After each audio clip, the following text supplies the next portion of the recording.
We are here for a SmackDown review in Columbia, South Carolina.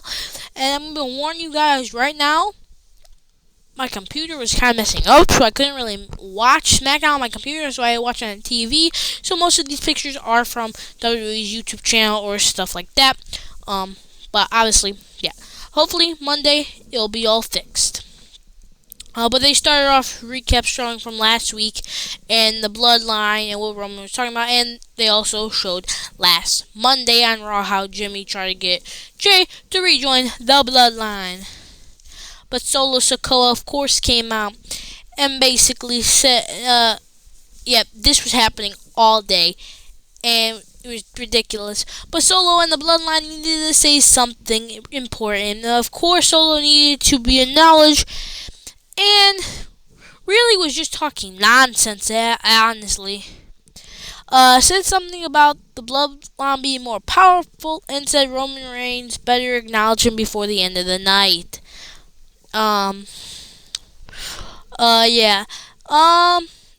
then out of nowhere, the Intercontinental Champion main event, Jey Uso. Music hits, came down from the fans, were yeeting with the fans. The IC champ was doing that. Solo let his big brother do that thing. And basically, Jey, little broed him. And Jey needed to talk up to Solo about how dividing the family is bad. Solo said, but then, but then basically, Jey was basically saying that I'm moved to Raw and become the Intercontinental Champion. And the crowd said, "You deserve it." He said, "Yes, I did." And Solo's basically said about how he was uniting the family. But then this kept happening. But out of nowhere, Jacob Fatu was kept looking at Jey Uso, and Jey Uso said, "If you keep looking at me, I'm going to knock you out." But Jey Uso basically said, if you want that Ula follow, you better earn it, not take it. Just like Roman did. So, yeah. Jey Uso basically wants his brother Solo to earn the Ula follow and not just take it off of Roman, because Roman did earn the Ula follow and Solo did not earn the Ula follow. So, I think they're very valid reasons. But then we went straight into the triple threat tag match. This is kind of where the ending of this stuff stopped. So, yeah. Street Profits, DIY, and Pretty Deadly started, but Kit Wilson rolled out of the ring, so Montez and Ciampa started the match off. This match, the first 2 minutes of this match was filled with spots and Spot Fest. Obviously, I couldn't get it because my stream was not working properly. But this was just a spot fest. You know, we got some blockbusters. We got cool moves. We got out of nowhere, me in the middle. Insane spots outside of the ring. The talent in this match was absolutely crazy. These guys are just so good in the ring. But after this, out of nowhere, me in the middle, Tommaso Ciampa pinned Kit Wilson, I believe. And when Montez Ford pinned Elton Prince, the referee counted. The referee told the Alicia Taylor, the DIY, or Johnny Gargano, or Ciampa, I forget who, Ciampa pinned the right legal man, and Montez Ford and Angelo Dawkins, the Street Profits, lost, and DIY will get to face advance to get another chance at the WWE Tag Team Championships, and of course DIY floated and said either 3-0. But then we showed there was Nia Jackson, Tiffany Stratton. How did that get there? How did we get here? I don't know, but yeah. But Big Jim and Roman Reigns entered the building, and Jay ran into Jimmy, and they were happy until Jay saw Roman, and Jay tried to leave the building, but Roman grabbed Jay's arm and pulled him aside, and pulled him close and said, basically, he said, "We're all proud of you, Jay." And Jay, for the first time ever, said no yeet. So, yeah, Jay doesn't like Roman Reigns. He doesn't want to be a part of Roman Reigns. And thinks Roman Reigns is trash. But he did give a smile to Jimmy, so maybe he has a chance that Jimmy could bring him in. He was smiling at Jimmy. So, yeah. Will the IC champion rejoin the bloodline? I think he will. But I think on Monday he probably going to lose his championship because, bro, I don't know, man, bro. It looks like the Solo's bloodline's going to cost Jay the title, forcing him to rejoin Roman and Jimmy's team to take on Solo's group. This is what it's looking like. But I forgot to take any pictures, screenshots or whatever. But Lash Legend did take on Piper Niven, and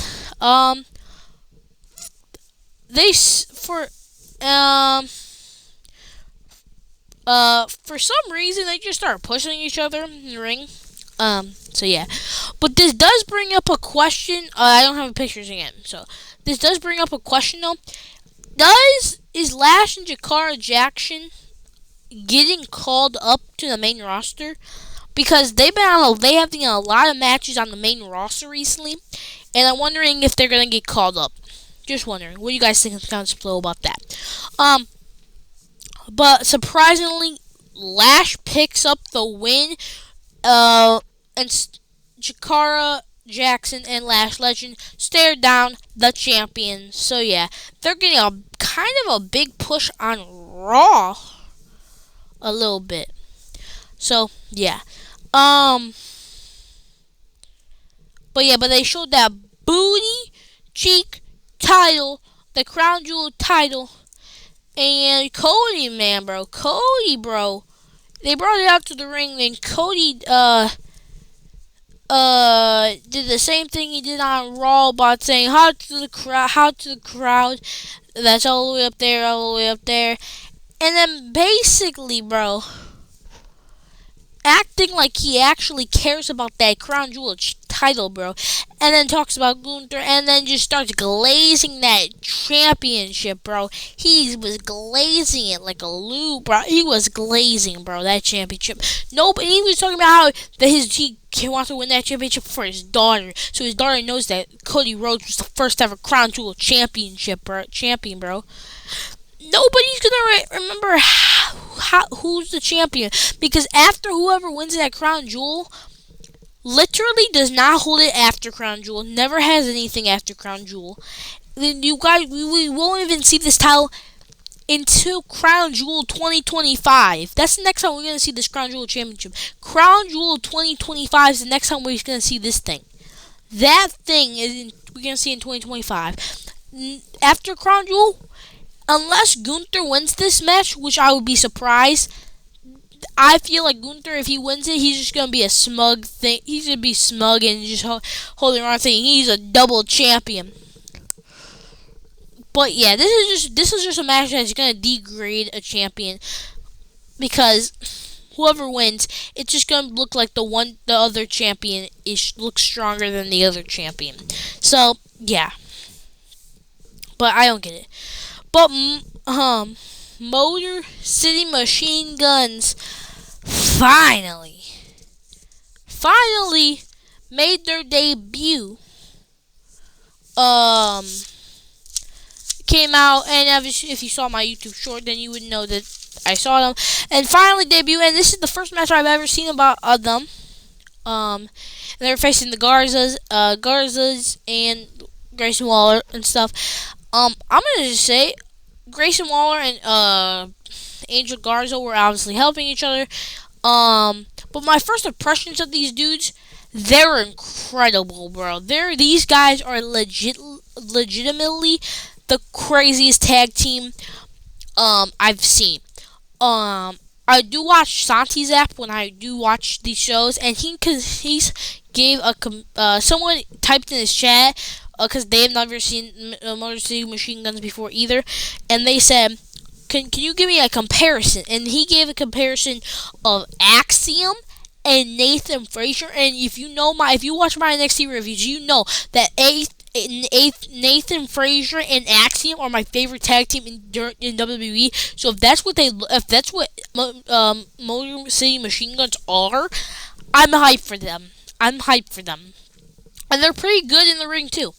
I like them. This match in general was great though. The crazy spots, the moonsaults off the top rope. This was a crazy spot by MCMG.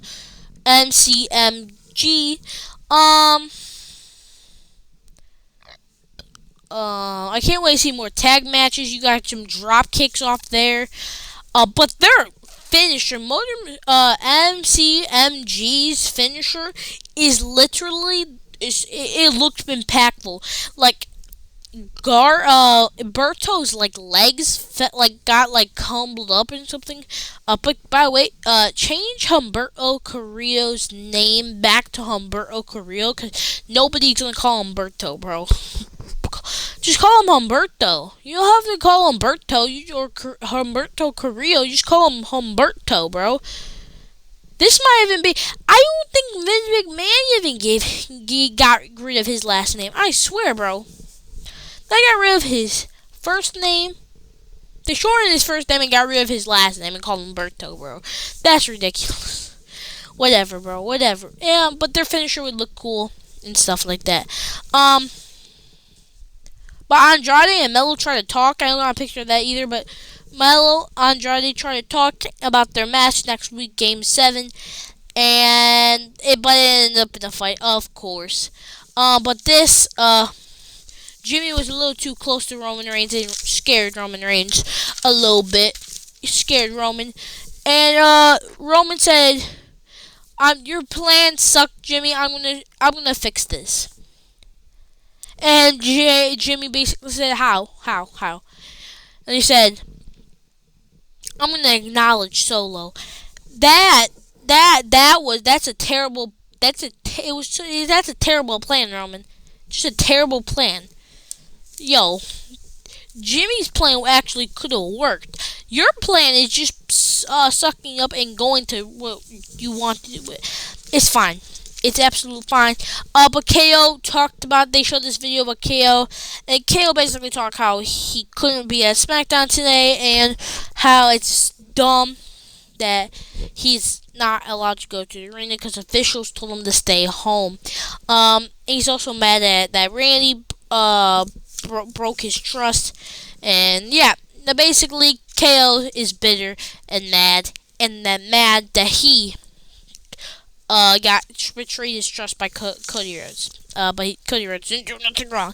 I'm just gonna say that right now. But Randy Orton, after this, Randy Orton wants a match with KO at Crown Jewel, but Nick Aldis can't do that because of Triple H. And Randy said he knows who to talk to, and that's obviously Triple H. He's gonna talk to Triple H and try to figure this out.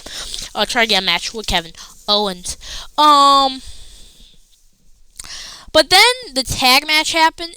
It was Bayley and Naomi versus Nia Jax and Candice LeRae, because Tiffany Stratton was sick or something, or maybe sick or doing something that evil or plotting against Nia or something.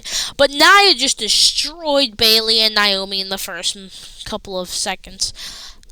She was a beast. They were kind of booking her as a beast, but as soon as Candice got in the ring, bro, Candice was cooked, bro.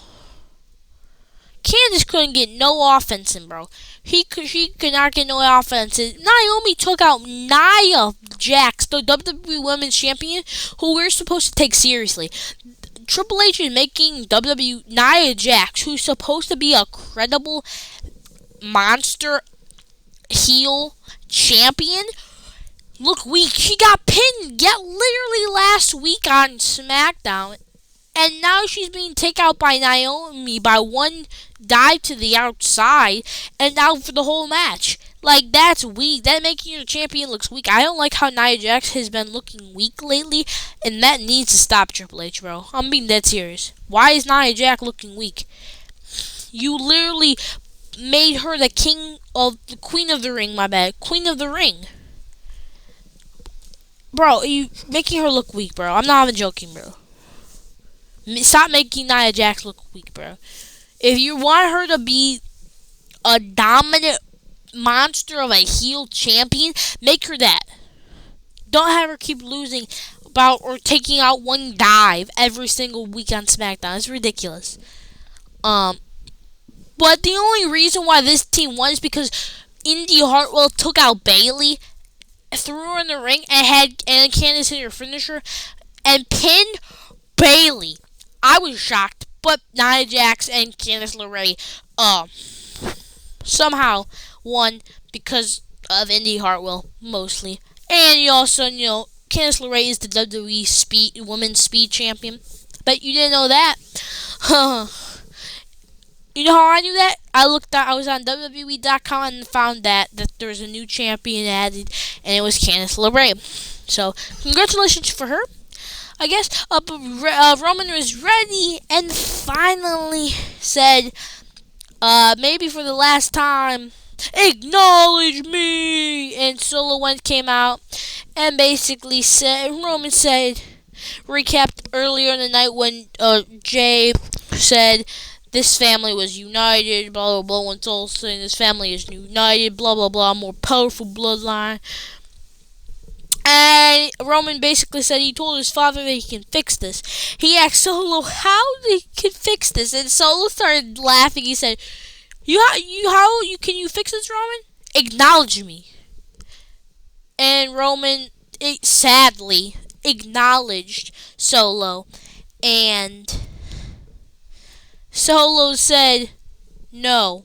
Acknowledge me, like you really mean it, Roman." Because we all know Roman didn't actually mean it. He just wants his family united again. But then Roman got mad and Solo said, "There it is. There it is. I knew that you never changed. You always want this thing. You always want the Ulafala." But Solo snapped his fingers and revealed that the bloodline, his guys, jumped Jimmy. And then, when Roman was looking at Jimmy, Solo tried to hit a Samoan spike, but then he got taken out. Tama came to the ring, got taken out by Roman. Roman took out Tonga Loa, and also took out Jacob Fatu. They found the Ulafala, was about to put it on. Put this on, and then low blow, jumps by the bloodline. Solo takes his Ulafala back, gets impaled by the Jacob Fatu, gets a Samoan spike, and another week in a row where the bloodline, Solo Sikoa with the Ulafala, standing over Roman Reigns once again. So I understand what they're trying to do. They're saying that Jimmy and Roman is outnumbered. He only got Jimmy, and Jimmy just got taken out, and Roman can't take on 5 dudes at once. So, and this is also leading up to Survivor Series, which is at the end of the month of November. So, yeah. I'm gonna guess Bloodline Civil War and the War Games match. But eventually Roman's gonna get Jimmy, or he's gonna get Jay, probably maybe even Sammy. Who else was in the LG group? Bro, it was Roman, Jimmy, Jay, Paul. Yo,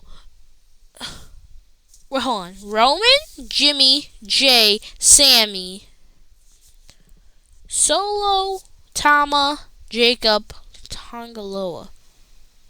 Yeah, I guess you could do that. 4-on-4. That doesn't seem right to okay, if they're gonna do a 4v4 at Survivor Series, I think they've been doing that, or has it been a 5v5 at Survivor Series they've been doing? Can't remember.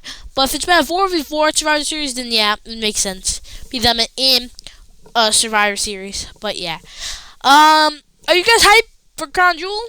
I mean, there's only been like 2 matches announced, and like Crown Jewel's like 2 weeks away, so yeah.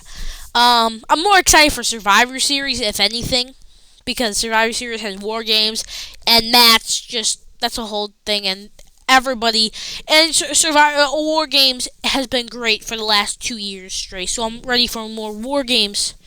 And yeah, but that's all I got for you guys today. It's literally midnight where I lived, and I'm trying to get this ready, post it, and then go to bed. Actually, before that, I'm gonna have to watch the Chicago Bulls game because I missed the highlights. And yeah, you'll find that, and hopefully the Bulls, because this is the last preseason game. So yeah, but anyway, hope you guys enjoyed the video. Anyway, subscribe. Bye.